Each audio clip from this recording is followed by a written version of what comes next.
행복한 안식일입니다. 일주일 동안 잘 지내셨습니까? 오늘 이렇게 예배를 드리는데 조금 이 손장로님들 안 계셔서 그런가 저기 많이 좀 비었습니다. 그리고 아마 아래쪽에 영어 때문에 우리 김혜리 집사님 또 누구시죠? 우리 케빈 선생님 다 지금 밑에서 그 사람들이 이제 꽤 많아졌어요. 그래서 여러분 기도 많이 하셔서 저분들이 다 위로 올라올 수 있도록 그렇게 기도해 주시기 바랍니다. 네. 지난 안식일에 우리가 무슨 공부를 했는지 기억하시죠? 지난 안식일에 제가 어떤 설교를 드렸는지 혹시 기억하십니까? 네. 이거 좀 세팅을 2번으로 좀 해주세요. 예. 제목은 복음이 우리에게 오기까지 해서 일부를 했었는데요. 사실은 좀 많이 준비했다가 시간이 없어서 좀 적게 했고, 네, 다행히도 몇 분들께서 조금 더 듣고 싶다고 하셔서 이제 오늘 2부를 가져왔어요. 막 내용이 한없이 많습니다. 그래서 아무리 여기 와서 하고 줄이고 해도 안 돼서 이제 시간이 될 때까지 하고 마치겠는데요.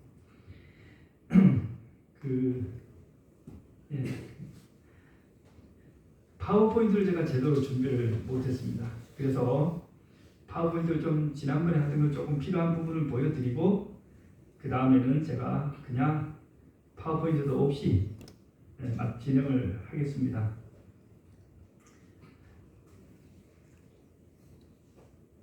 네.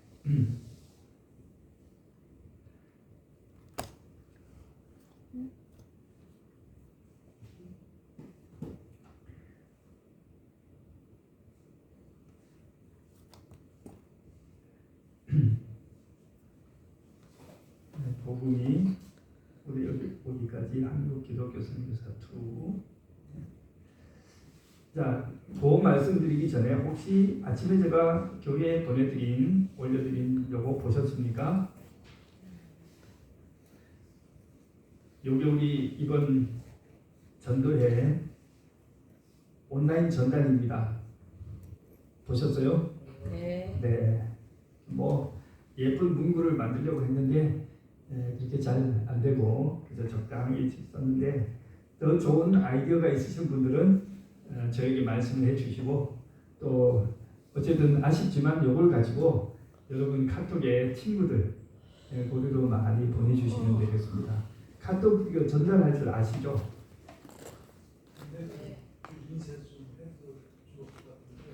인쇄를요? 네. 그래요. 그러면 요거 프린터도 좀 해드리겠습니다. A4 용지로 편집을 다시 해서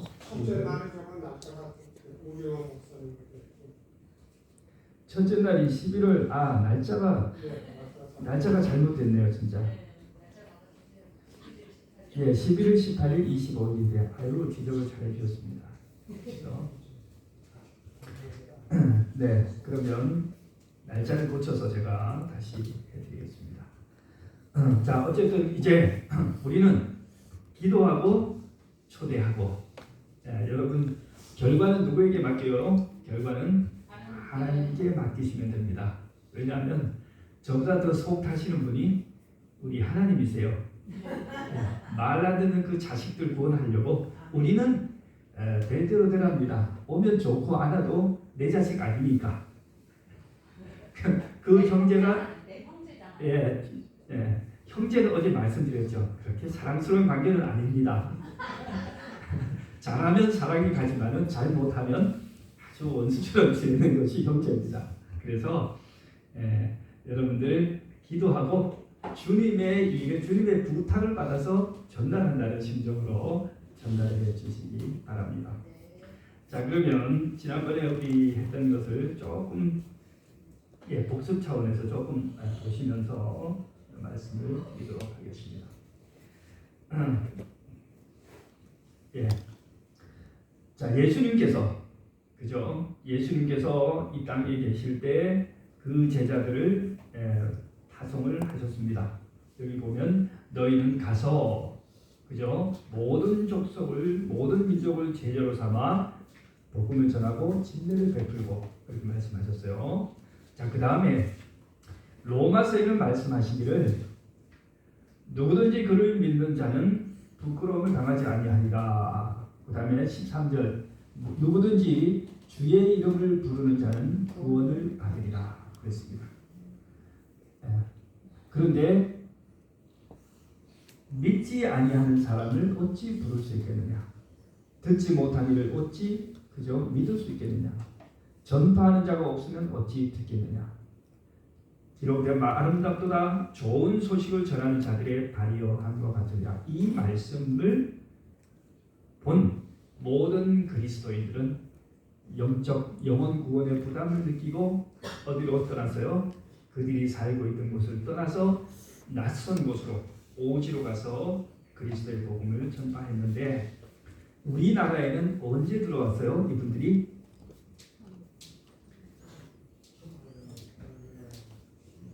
1884년, 85년 이때 즈음에서 선교사들이 들어왔습니다. 자, 그때 우리가 했던 역사 공부를 조금 다시 하겠습니다. 자, 이제부터는 우리 여기 중학생들 핸드폰을 앞에 내려놓고 이 내용을 좀 봐야 될 것 같아요. 자, 정우현민이 핸드폰을 요 앞으로 내놓. 교회 와서 핸드폰 뺏기고.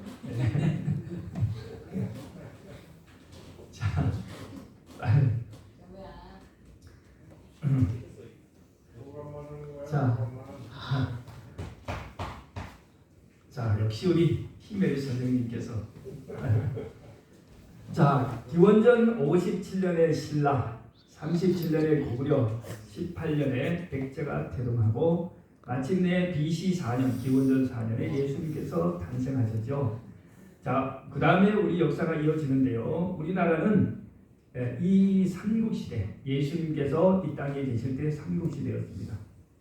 자, 그리고 우리나라 역사에서 불교는 372년에 전래되었고 유교는 1392년에 되어서야 비로소 보급이 되었는데 그 전 5천년 동안은 우리나라는 뭘 섬기고 있었어요? 샤머니즘, 무속신앙입니다. 여러분, 이 무속신앙을 갖다가 뭐라고 합니까? 샤머니즘은 좀 좋은 말이고 보통 우리가 쓰는 말은 미신입니다. 미신의 미는 뭡니까? 모른다는 뜻이에요. 미신이라는 것은 아무것도 모르는, 잘 모르는 것을 믿는다 이런 뜻입니다. 그냥 모르는 것을 왜? 뭐 안 믿으려니까 살 수가 없잖아요. 그러니까 뭐라도 믿긴 믿어야 되는데 뭘 믿어요? 대체 뭘 믿어야 돼요? 태양을 보고 태양을 믿고 나무를 보고 나무를 믿고 바위를 보고 바위를 믿고 산을 보고 산을 믿고 다 믿는 거예요. 자기보다 뭐한만 크면 자기보다 몸집만 크고 수명만 오래되면 다 믿는 거예요. 자, 그렇게 우리 민족이 미신에 젖어 있고 그 다음에 뭐였어요? 그 다음에 나중에 불교, 유교가 들어왔지만 여러분 지금 여러분들이 보실 때 잘 모르지만 우리나라의 선교사들이 들어올 그 당시에 우리 이시조선, 이 마지막 우한말 이시조선의 상황은 참 영어로 말하면 테러블 그 자체였어요. 사람이 살 곳이 못했어요. 소수의 양반 귀족들만 살만하고 나머지는 정말 지옥 같은 삶을 살고 있었다 그렇습니다. 자, 그래서 특별히 뭐예요? 이 여기 1884년 9월 20일 이전 한국의 역사와 이후의 한국 역사는 틀리다고 그랬습니다. 자, 조선시대 한국은 이랬다고요. 그죠? 사방에 그죠? 인분이 가득하고 가난하고 냄새와 그죠? 그런 것으로 그런 시대에 선교사들이 찾아왔습니다. 자, 지난번에 제가 말씀드릴 때 한국을 오기 원해서 한국어도 중국에서 배우고 성경까지 번역을 시도하고 한국에 오려고 했으나 뭐 하지 못했어요? 들어오지 못했던 분 이야기했었죠. 누구였습니까? 토마스 선교사. 대동강까지 와가지고 뭐 했어요? 그만 발도 못 디디고 참수를 당했어요. 참수는 칼로 목을 치는 거죠. 네, 사연이. 자, 그 다음에 우리나라가 서양 제국에 의해서 강제로 이제 개방이 됩니다.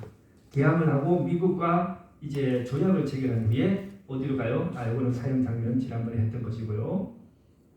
자, 한미 수호 조약을 체결한 다음에 뭐 했어요? 견비단이 미국을 갔는데 이 견비단이 상투를 다 틀고 그대로 가다 누굴 만나냐면 신학생이 아니고 청년 게일이라고 하는 청년을 만나요. 이 기차 안에서 이 게일이라는 청년은 즉시 한국의 조선에 기독교도 없고 선교사도 없고 백성들이 무지와 어려운 가운데 산다는 소식을 듣고 곧바로 한국을 지원했어요. 자, 그 다음에 거기에 또 한 명이 지원자가 있었는데 한 명이 누가 있었냐면 가우처 목사님이라는 분이 있었어요. 이 가우처 목사님 여기서 더 이상 없네요. 그냥 이렇게 해주십시오. 자, 가우처 목사님은 자기 교회에 가가지고 이 3일 동안 기차 안에서 이분들과 같이 여행을 했어요. 그러면서 조선에 대해서 알게 되고 자기 교회에 가가지고 호소합니다. 우리는 조선에 선교사를 보내야 합니다. 모금해요. 헌금을 모았어요. 그래가지고 선교본부에 연락을 하니까 선교본부에서 뭐 했어요? 미적. 거기는 아직 목록에 리스트에 없습니다. 개방도 안 됐습니다. 뭐 이렇게 하면서 안 보내니까 이분이 일본에 있는 선교사 맥클레이 선교사를 당신 한국의 조선에 가보라. 그래서 맥클레이 선교사가 조선에 와서 누구를 만났냐면 고종 황제를 만났습니다. 고종 황제를 만났더니 고종 황제가 선교사는 절대 안 된다고. 그러면서 뭐라고 요청하냐면 의사는 좋다고. 너무 결핵 그리고 여러 가지 질병이 많아 전염병 콜레라 말라리아 뭐 많으니까 의사를 좀 제발 보내달라. 의사 2명하고 또 그다음에 이제 각국과 이제 조약 수교를 한 다음에 개학이 돼서 외국인이 들어오니까 언어 교사를 3명만 보내달라. 그렇게 해서 5명이 들어오는데 다 뭐였어요? 다 선교사였어요. 네, 선교사만 보내지 말라고 했는데 선교사만 보냈어요. 자, 그렇게 해서 들어온 선교사가 그 의사가 누구냐면 알레입니다. 장로교사인데 이분이 1884년 9월 20일 아까 제가 말씀드린 날 아펜젤러 언더우드 선교사보다 이 의사가 먼저 들어와요. 자, 이렇게 이분이 들어와가지고 해보니까 그때 막 들어왔는데 그 해 85년 다음 해 우리나라에 갑신정변이 일어나요.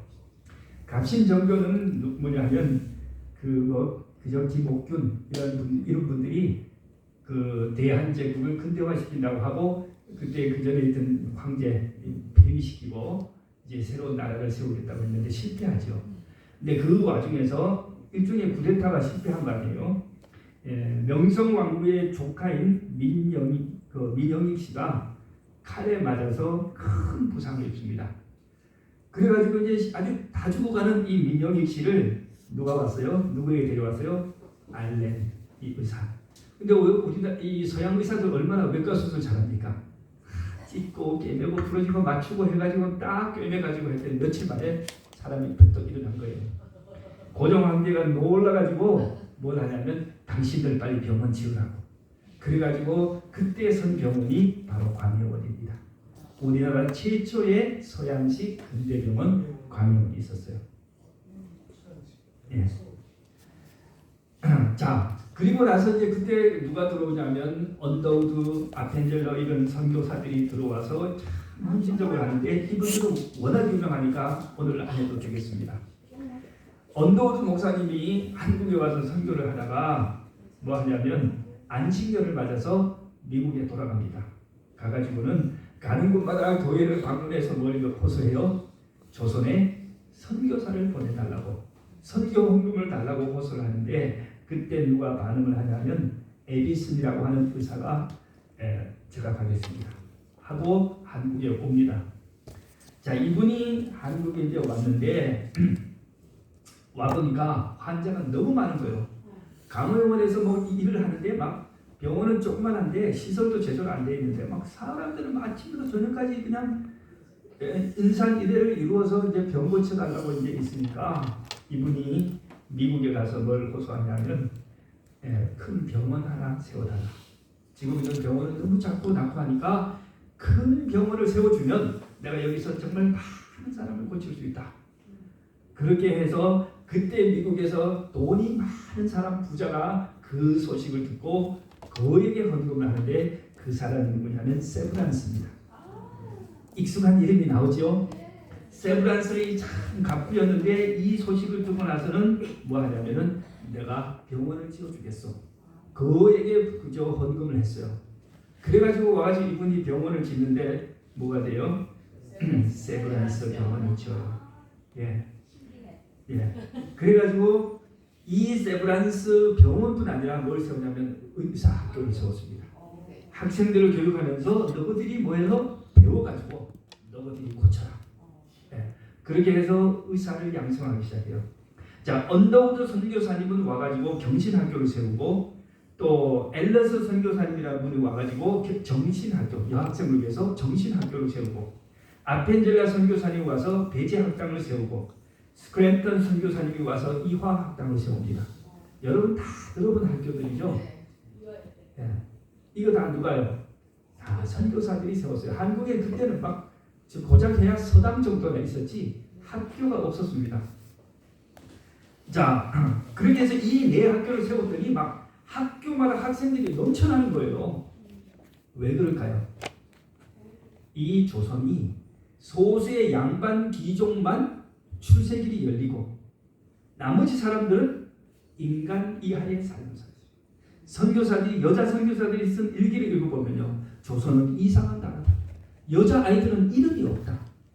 언년이, 큰년이, 작은년 전부 다 이름이 부르고 이름이 있는 여자가 없어요. 내가 100명을 만나봤는데 이름이 있는 여자가 둘인가 셋밖에 없다는 거예요. 시집가면 먼데기, 어디되기 이러고 어릴 때는 인연이 전원으로 다 통했어요. 이름이 없어요. 그게 조선이에요. 언제까지? 1900년이 될 때까지. 여러분 5000년 동안 이내를 지배했던 그 샤머니즘이 한 데에 뭐가 있습니까? 불교, 유교가 와서 뭘 했습니까? 그죠? 가진 자들이 다른 사람 억압하고 누르려고 만들어 놓은 계급 제도예요. 근데 선교사들은 와서 그들을 뭘로 봤어요? 구원받을 하나님의 나와 똑같은 형제 자매로 하나의 인간으로 봐줬다는 겁니다. 그러니까 그냥 뭐한 사람들이 일반 서민들이 민중들이 와가지고 그냥 학교가 미어터지게 그러니까 뭐 했어요? 이래가지고는 안 되겠다. 이 학교를 다 합쳐가지고 뭐냐면 조선 크리스찬 칼리지 대학교를 세워요. 이 조선 크리스찬 칼리지가 지금 나중에 이름이 뭐로 바뀌냐면 연희 전문대로 바꿉니다. 네, 연희 전문대. 연세는 좀 기다려 보세요. 자, 이 연희 전문대는 이제 초대 이제 그 학장으로 언더우드 선교사님이 맡아서 했는데 언더우드 선교사님이 얼마 후에만 돌아가시게 됩니다. 돌아가시니까 사람들이 에비슨 선교사, 아까 왔던 의사, 에비슨 선교사에게 당신이 좀 이걸 다 맡아달라고. 그러니까 연희 전문대하고 지금 이분이 가지고 있는 세브란스 의대하고 이걸 이분이 다 하니까 안 되겠다. 이걸 합쳐야 되겠다. 그렇게 해가지고 이 두 학교를 합치면서 연희 전문대 연, 세브란스의 세 합치니까 연세 대학교가 되잖아요. 그렇게 해가지고 크게 만들어진 겁니다. 예. 자, 그 시대의 한국이 어떤 상황이었는지 그 경상도 선교를 이제 한다고 닥터 존스 선교사와 아담스 존슨 선교사를 보냈어요. 근데 아담스와 존슨, 이 두 분이 이 경상도 지역을 어떻게 전도할까? 지역은 크고 인력은 자기 둘밖에 없으니 말도 제대로 못하는 둘이 어떻게 이 경상도 지역을 다 전도를 하겠냐? 그래가지고 이분들이 기도하다가 무슨 생각을 했냐면 일꾼을 요청하자. 그래가지고 이제 그 아담스 선교사가 존슨에게 존슨 자네 좀 아는 사람 좀 없냐? 아는 사람 좀 편지해서 여기 조선에 와서 우리하고 같이 선교를 하자고 좀 부탁을 하라. 그랬더니 이분이 생각해 보니까 아 맞아. 이 엄마의 친구의 아들이 그때 교회 열심히 다니고 선교사를 가겠다고 했는데 그 사람이 올 줄 모르겠다. 내가 한번 편지를 써보겠다고 편지를 썼어요. 한국에 조선에서 미국에 그 당시에는 편지를 쓰면 몇 개월 갑니다. 그런데 또 이제 이 브런닌이라고 한 사람인데 그 사람이 이 브런닌이라는 사람은 또 무슨 일이 있었냐면 자기가 이 선교사를 이제 어디 다른 곳으로 이제 인도인가 어디로 이제 선교사를 가려고 하는데 일이 생각처럼 안 풀리는 거예요. 길이 자꾸 막혀. 안 돼가지고 이제 뭘 하냐면은 그 보니까 우리 엄마의 친구 아들이 한국에 조선에 선교를 갔다고 하는데 나는 그러면은 그 엄마한테 편지를 보내서 그 조선에 간 친구가 어떻게 선교를 하는지 한번 물어봐야 되겠 하고 편지를 보냈어요. 그런데 그 점순에 엄마가 어느 날 편지가 2통이 집에 온 거야.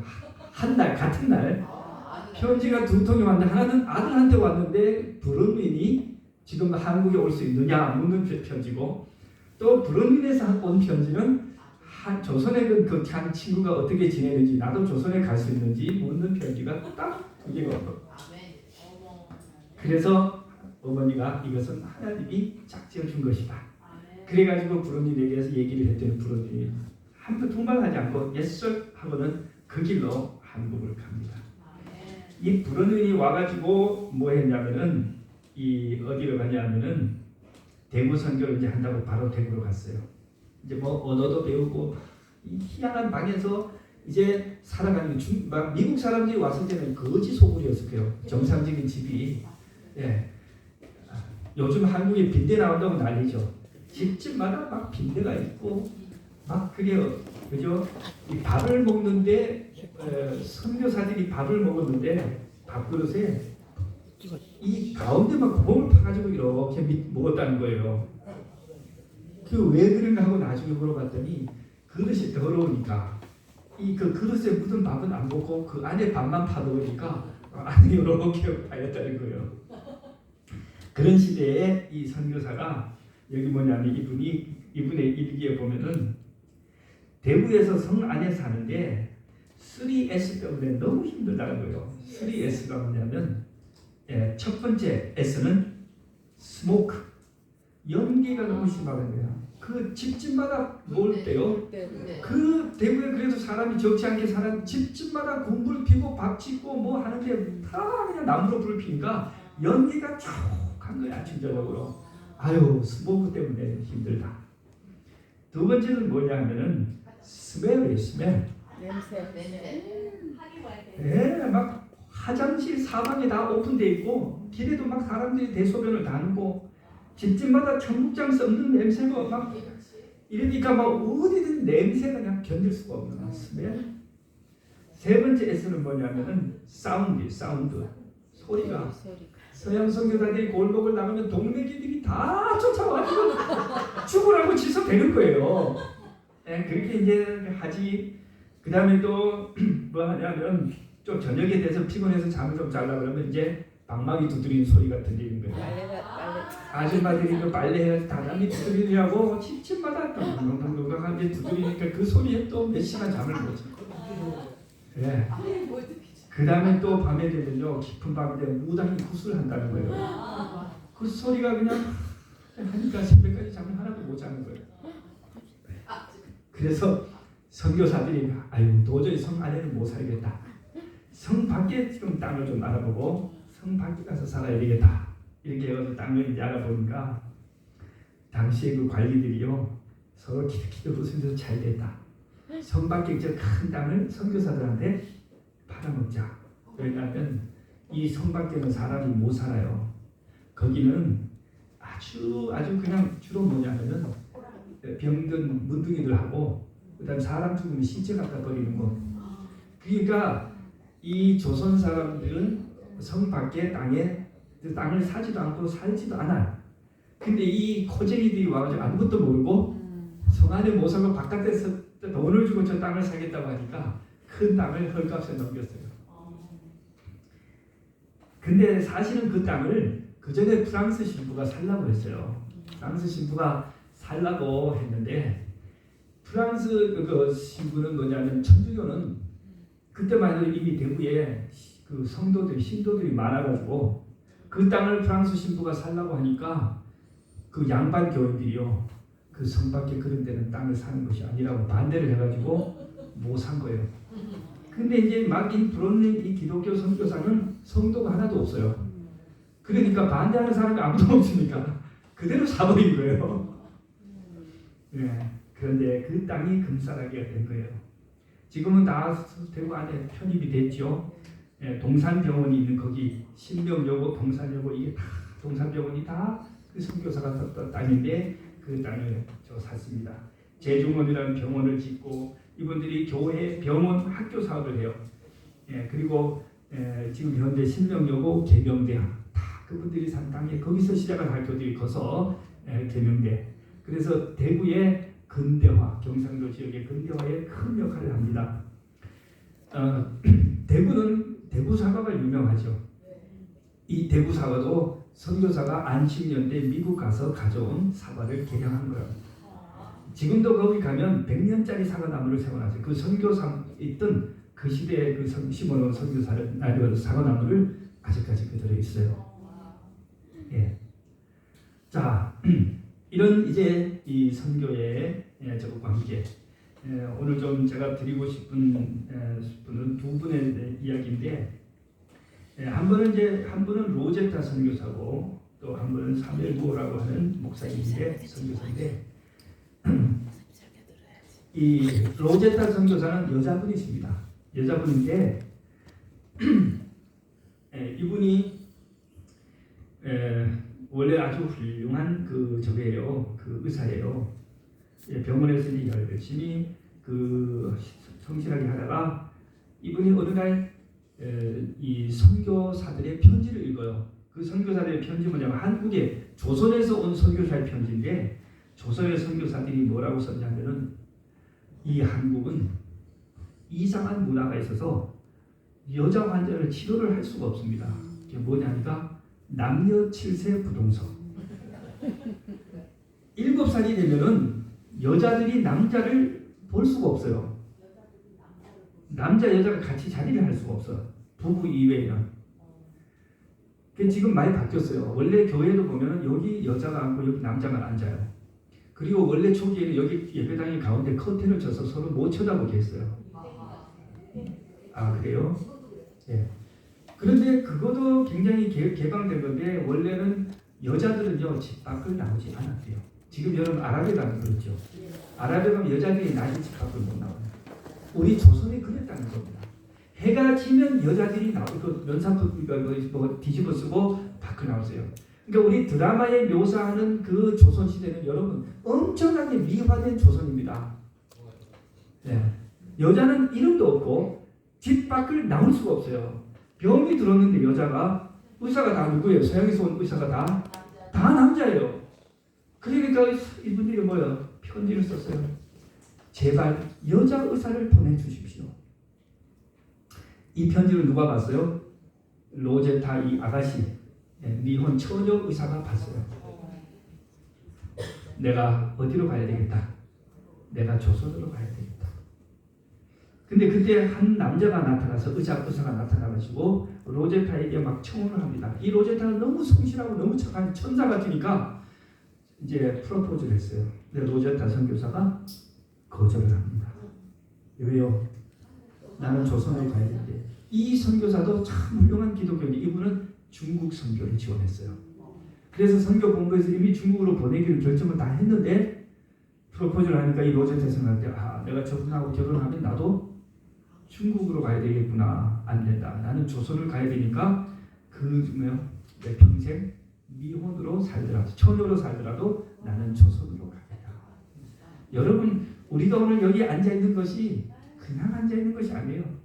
우리의 선배들이 100년 전에 그들이 우리에게 복음을 전해주기 위해서 그들의 삶을 포기했고 희생했기 때문에 복음이 들어온 겁니다. 지난 안식일에 읽었죠. 한 알의 밀이 떨어져 죽으면 많은 열매를 맺고 죽지 않으면 한 알 그대로 있느니라. 이 선교사들이 자기 나도 결혼하고 나도 집 사고 나도 차 사고 나도 애 낳고 내 삶을 꾸려야 되겠다고 생각했다면 아무도 여기 못 왔습니다. 그들이 그들의 정상적인 삶을 다 버리기로 결심했기 때문에 여기에 온 것입니다. 자, 그렇게 해서 로제타 선생님이 프로포즈를 거절하고 한국에 왔어요. 그냥 이 남자가요 고민을 하다가 선교부에 자기가 내가 조선을 가야 되겠다 하고는 선교부에 그 선교부가 그렇게 엄격했나 봐요. 그 목사님들을 다 찾아다니면서 선교부 목사님을 다 일일이 면담하면서 자기를 조선으로 보내달라고 했는데 허락을 받았어요. 그래서 뒤늦게 이분이 왔어요. 로제타 선교사가 환자를 치료하는데 이 의사 이분이 유명한 제임스 홀, 윌리엄 제임스 홀이라고 하는 이분이 아주 훌륭한 선교사예요. 이분이 한국에 오게 된 것입니다. 그래서 두 분이 정말 그 장면을 영화로 우리가 보면 얼마나 극적일까요? 두 분이 만났어요. 그래서 이제 결혼의 장애는 다 사라졌으니까 이제 결혼을 하기로 했어요. 그래서 우리나라 역사의 최초로 근대 서양식 결혼식을 한국에서 거행을 합니다. 자, 서양식 결혼을 이제 하고 이분들이 어디로 가냐면 평양으로 이제 가요. 평양으로 파견을 받아서 거기서 집을 하나 얻어서 사역을 하는데 로제타라고 하는 여자가 처음으로 서양 여자가 와서 이제 하니까 평양 여자분들이 아낙네들이 다 구경한다고 모였는데 얼마나 많이 모이는지요. 집에 다 들어오지를 못해요. 그래가지고 이제 남편이 밖에 나와서 10명씩 우리 그 놀이 기부 타는 것처럼 10명씩 애기를 만들어 놓고 10명이 끝나가지고 이제 그 평양 여자들이 서양 여자하고 애기를 안고 있는 걸 이제 막 만나고 놀고 나가면 또 다음 들어오세요. 이렇게 하면서 여러분 이게 불과 100년 전 한국입니다. 예, 평양에서 이 평양 아줌마들이 들어와가지고 이 외국 여자분이 눈도 희한하다, 머리카락도 희한하다, 막 그렇게 하고 아기를 보니까 더 신기한 거예요. 아기 눈을 막 까보고 막 입을 벌려보고 막 이렇게 하면서 아기가 앙 우니까 얘도 사람이 맞네. 그러면서 인형인 줄 알았다 만져보고 애가 우니까 이것도 살았네, 사람이네 하면서 갔다는 거예요. 이 제임스 홀 선교사가 뭘 짓냐면 고아들을 모아다가 학교를 짓습니다. 그래서 광성학교라는 것을 지었는데 나중에 이분들이 이걸 이제 서울로 옮깁니다. 그런데 이제 그때 청일 전쟁이 일어나서 부인과 아이를 서울로 남쪽으로 보내고 이 제임스 홀 선교사는 평양에 남아서 계속 복음을 전하고 그 치료 활동을 하시다가 그만 돌아가십니다. 전염병에 감염됐어요. 그 당시에 전염병에 감염돼서 돌아가셨어요. 그래서 양화진 선교사 묘지에 언더우드 선교사 다음에 이분이 두 번째로 묻힙니다. 이제 나중에 우리가 서울 가시면 이제 뭐 경복궁 창경도 좋지만 양화진 묘지를 한번 가보셔야 돼요. 거기에 우리가 이제 공부한 선교사들 이름을 찾아보면서 그 확인을 하시면 좋습니다. 자, 이렇게 하니까 미국에서 이제 그 가족들이 얼마나 제임스 홀 가족들이 그 여동생이 로제타 부인이죠. 로제타 선교사한테 쓴 편지가 있어요. 언니는 사랑하는 남편을 잃었지요. 저는 사랑하는 오빠를 잃었습니다. 이렇게 하면서 눈물의 편지를 씁니다. 우리 가족은 이 오빠가 낳은 애기 있잖아요. 조카 한 번도 못 봤으니까 이 조카를 그리워하니까 보고 싶어하니까 한번 우리 교회를 꼭 와주세요. 이렇게 편지합니다. 그렇게 해서 이제 로제타 선교사가 이제 임신했던 딸은 낳고 그 전에 있던 낳은 아기를 데리고 모교를 이제 찾아가는데 그때 이분들을 후원했던 교회가 글렌벨 교회라고 하는 교회인데 이 교회를 방문합니다. 그래서 거기서 이제 간증도 하고 선교 보고를 하고 이분들이 또 후원하고 기도하는데 이분이 그래요. 내가 후원을 많이 받았기 때문에 참 큰 교회가 나를 도와준 줄 알았는데 와보니까 이렇게 작은 교회가 어떻게 그렇게 많은 후원을 했는지 너무나 감사합니다. 그렇게 해요. 네. 아마 우리 현리교회만 했던 것 같아요. 이 작은 교회가 어떻게 우리를 그렇게 많이 후원해 주셨는지 너무 감사하다. 여러분, 선교는 가는 선교사도 있어야 하지만 보내주는 선교사가 또 있어야 됩니다. 그리고 우리 한국에 있는 우리 모든 교회가 그 역할을 충실히 하기를 바랍니다. 자, 그런데 그 뒤에 태어났던 이제 딸 에스디가 3살 돼서 역시 풍토병으로 또 죽습니다. 그러니까 이 로제타 선교사는 한국을 조선을 선택해 와서 뭐 했어요? 남편 죽고 그 다음에 또 딸도 잃고 그런 일이 계속돼요. 근데 이분이 굉장히 흔들렸어요. 이분의 일기를 보면 뭐라고 쓰냐면, 만약 주님이 사랑하는 딸을 데려가지 않았더라면 내가 예수님을 더 잘 의지할 수 있었을 텐데, 이것은 선교사가 말하기에는 매우 어울리지 않는 것이지만 우리가 두려워하는 현실이라. 어쩐지 엄마는 이 상처를 의지로 마무리할 수 있을 것 같지 못하다. 이렇게 하면서 자기 엄마로서 그런 고백을 하는 부분이 나옵니다. 자, 그런데 이분이요, 슬퍼서 거기서 쓰러지고 돌아가는 것이 아니고요, 이분이 로제타 선교사가 그때부터 아주 엄청난 활약을 해요. 그래가지고 이분이 나중에 인천에서 기독병원 간호대학 세우고요, 특수선교에서 맹인학교, 맹인 그죠? 점자를 가르쳐줘 맹학교 합니다. 그 다음에 이분이 또 누구를 훈련시키냐면 그 박에스더라고 하는 아가씨가 있어. 이 소녀인데 이 소녀는 부모가 12살에 그 팔아버린 소녀예요. 돈 많은 집에 이제 첩으로 팔아버린 12살짜리 애를 팔았어요. 여러분, 우리나라 조선이 그런 나라였어요. 지금 우리가 아프가니스탄 보면 12살짜리 소녀들을 나이 많은 50살 이때 팔아먹잖아요. 우리 막 욕하잖아요. 조선이 그랬어요. 근데 이 로제타가 그 소녀를 돈을 주고 사와요. 구출해요. 그래가지고는 여기서 뭐 영어를 너 잘하니까 여기서 공부를 시킵니다. 그런 다음에 나중에 미국을 데려가요. 데려가가지고 이 박에스더가 결혼도 시켜줘요. 다른 사람하고. 남편은 박유산이에요. 박유산의 사람하고 좋은 사람을 결혼시켜서 둘을 데려가서 미국에서 의사로 유학을 시킵니다. 한국에는 여자 의사가 필요하니까. 그래서 교육을 시켰는데, 여기는 안 나오는데 제가 그 텔레비전에 다큐멘터리를 찾아봤더니 이 남편 박유산이 거기서 유학 도중에 죽어요. 한 명의 선교사가 탄생하는 과정이 쉽지가 않아요. 33살에 이 남자가 죽는데, 33살에 죽는데 그 묘를 아직도 있습니다. 그 묘를 찾아가 비석을 받는데 거기에 참 이런 말이 기록되어 있어요. 거기에 뭐라고 기록되어 있냐면, 내가 예수님의 말씀인데, 내가 나그네 되었을 때 나를 영접하여도, 그 말씀이 적혀 있어요. 이분들이 그죠, 한국의 조선에서도 참 뭐 아무도 없고, 이제 부모가 팔아버린 자식들이 어디 뭐 발붙이다 했어요. 미국 가가지고 객지 생활하면서 고생 많이 했겠죠. 그죠? 근데 이 말씀을 묘비로 남겼습니다. 그렇게 해서 이 박에스더가 의사가 되어가지고 돌아오는데요. 돌아와가지고 정말 맹활약을 합니다. 평양에서 의사로 환자를 돌고, 이분이요, 의사로서 맹활약을 할 뿐 아니라 이분이 그렇게 전도를 많이 했대요. 설교와 성경 공부를 그렇게 많이 가르쳤대요. 의사가요. 그렇게 했어요. 그런데 나이 34살, 10년을 그렇게 대활약을 하고 34살에 이분도 결핵으로 또 죽어요.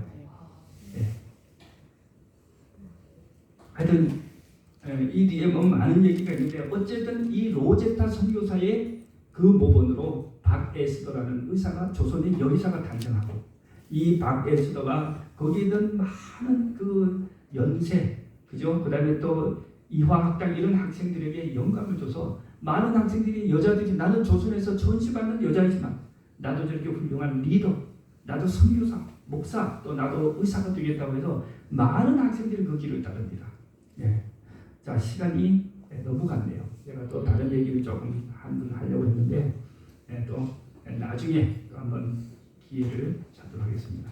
자, 말씀을 요약하면서 다시 한번 우리가 기억해야 될 말씀, 하늘의 미리 예수님의 말씀, 이방인 선교를 앞두고 하신 말씀이 뭐예요? 하늘의 미리 땅에 떨어져 죽으면 많은 열매를 맺고 죽지 않으면 하늘 그대로 있느니라. 여러분, 오늘 우리의 가족, 또 오늘 우리의 이웃, 또 내 직장, 또 내 교회, 구원받아야 할 사람들이 아직도 구원받지 못하고 있는다면 여러분, 내가 하늘 그대로 있지 말고 지금보다 다시 한번 내가 더 죽음으로써 더 많은 사람들을 구주께 인도하는 그러한 귀한 결심을 하시길 바라면서 말씀을 마치겠습니다.